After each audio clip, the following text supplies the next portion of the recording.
breathe and the planet we live on. It is time to take all of these issues by the horns and take them very seriously. Both the surge in wars and the impunity for crimes together pose urgent challenges for peace and security. What it also does, and here I will take the liberty of taking the P word and the K word, which are Palestine and Kashmir, which are clear examples, clear and present examples of impunity and double standards. What they do is they delegitimize multilateral order, and they challenge the rules that civilization and humanity should be counting on right now to bring the 21st century back to a world defined by universal laws, and I emphasize universal, climate justice and global economic equality, and for peace not to become a cliche that we bandy around. We have gathered here for a collective discussion, debate, and I hope a serious call to action. This is what parliaments do best, and I'm looking forward to PGA members coming here and bringing their views, their priorities, their insights, and their very valuable championing of rights across the world. This forum has successfully helped create an environment, in my view, that promotes change through discourse that accommodates from all over the world, particularly those that can navigate, that need to navigate differences between us. Because, ladies and gentlemen, differences are what is defining the rising conflict in this world, and it is up to us now to be seeking to build bridges between politicians, national and international stakeholders, as well as society and parliamentarians. The current conference, ladies and gentlemen, is yet another opportunity for all of us to play that role. Over the course of next 2 days, we will be engaging in open dialogue on a range of issues that includes furthering the progress towards establishing affirmative and effective international mechanism in the fight against impunity for international crimes. The word impunity recurs again and again in our minds, in our hearts, and in our living rooms when we watch TV every day. That is what is eroding multilateral order. So I think it's important to address these needs for my country and others. Two crucial improvements emphasize the need for this internationalization of criminal justice, which has been failing and faltering. It has been failing and faltering, make no mistake. So the first issue, obviously, is, as we have been discussing, impunity.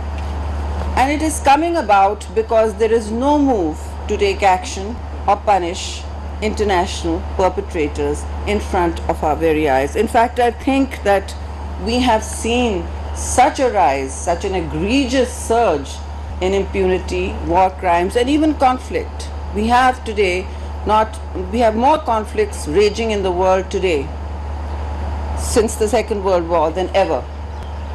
But that is something to think about.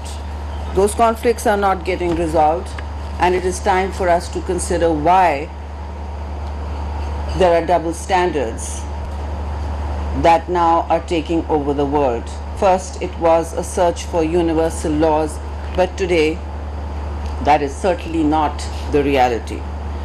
Ladies and gentlemen, I'm going to conclude by just quickly going through what the ICC was established to do, to hold accountable those accused of serious international crimes such as genocide and war crimes.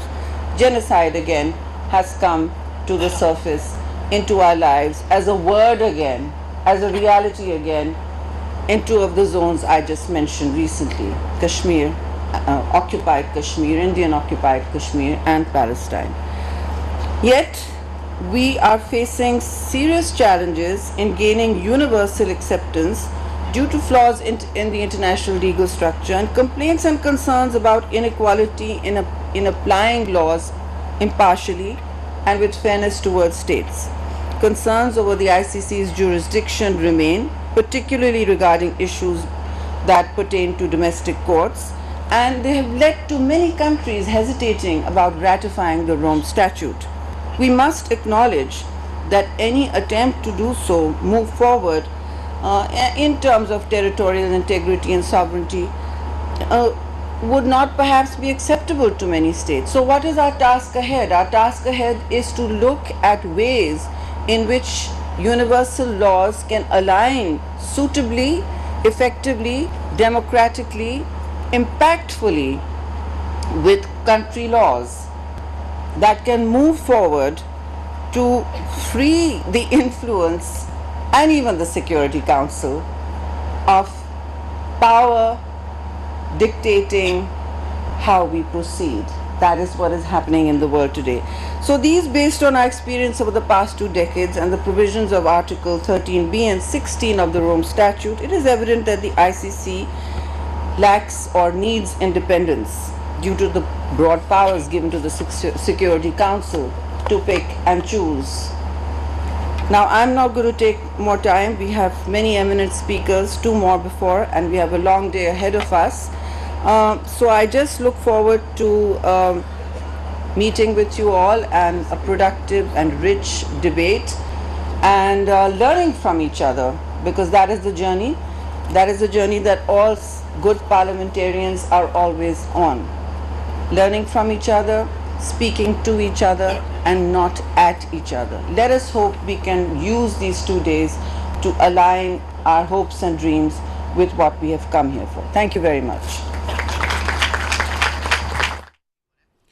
इजलास के तमाम शुरका को खुश आमदीद कहते हैं। मौसमियाती तब्दीलियों के असरात को संजीदगी से लेना होगा। Order दौलत की that we hoped would take us all to a better world where we all coexist peacefully after the Second World War. Today, war crimes and genocide are on the rise in ways that shame humanity. They shame all of us. Economic inequality has created sharp pyramids of privilege